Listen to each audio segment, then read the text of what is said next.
Thanks for joining us, Rob. This was the second annual Next Generation Audio Summit. What would you say have been the sort of main developments in this area since the first event last year? Well, I think looking from a Dolby side specifically to start with, then the main development is that Dolby Atmos has launched in the UK in a really strong way. We had BT Sport in January, launching the world's first live Dolby Atmos service.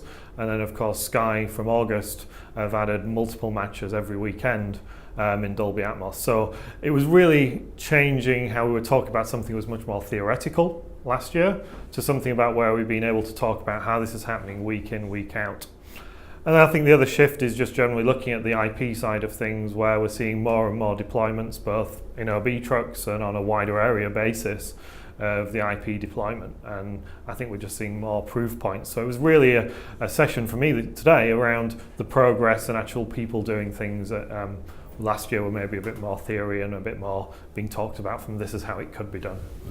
I think one of the points that came out of the sessions today was that broadcasters are really sort of keen to engage with the possibilities of immersive and object-based audio, and sort of looking at trialing lots of different techniques and so on. Do you sense that kind of willingness to experiment?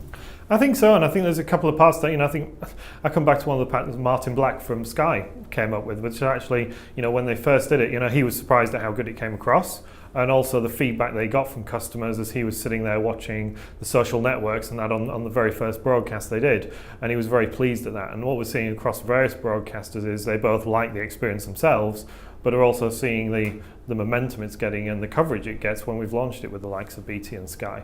So I think it's really a year of progress. We'll see more major events being delivered, and so I think it's that scale that we're starting to see that just is giving us that momentum, and people just feel this is something they should do.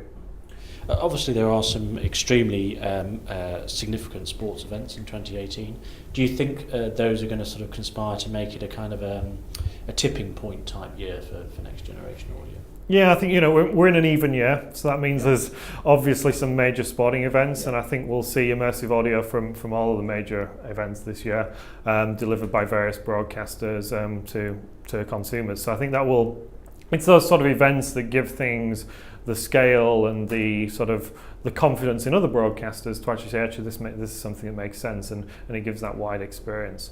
So I think there's obviously a unique opportunity where you have these big events where the budgets are a little different to really drive things forward, and I think we'll see those really help sort of provide a springboard into what happens in the future seasons.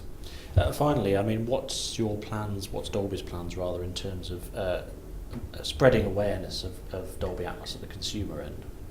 So a lot of our focus is really around working with our broadcast partners to do so. Because of course, when you get the likes of Sky going out there and promoting the fact that Dolby Atmos is on air, that brings so much attention to it. Of course, a lot of our brand awareness is driven from the cinema.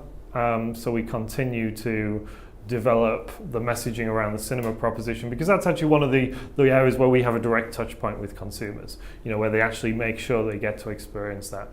So we'll continue to drive that. We're driving new brands in the cinema space that help to make sure that awareness of Dolby Atmos is key, but our key focus will be actually driving through working with the likes of BT and Sky to actually make sure that the messaging is coming across in an appropriate way, and then complementing that with working with the manufacturers on their messaging and their advertising so that it comes across. Because we're always an ingredient. We're an ingredient that customers understand and that they see as being a quality metric, but ultimately we are an ingredient, and so we have to work with the partners on the content and the playback side to make sure it's coming across in a way that portrays it so that they understand what's going to get.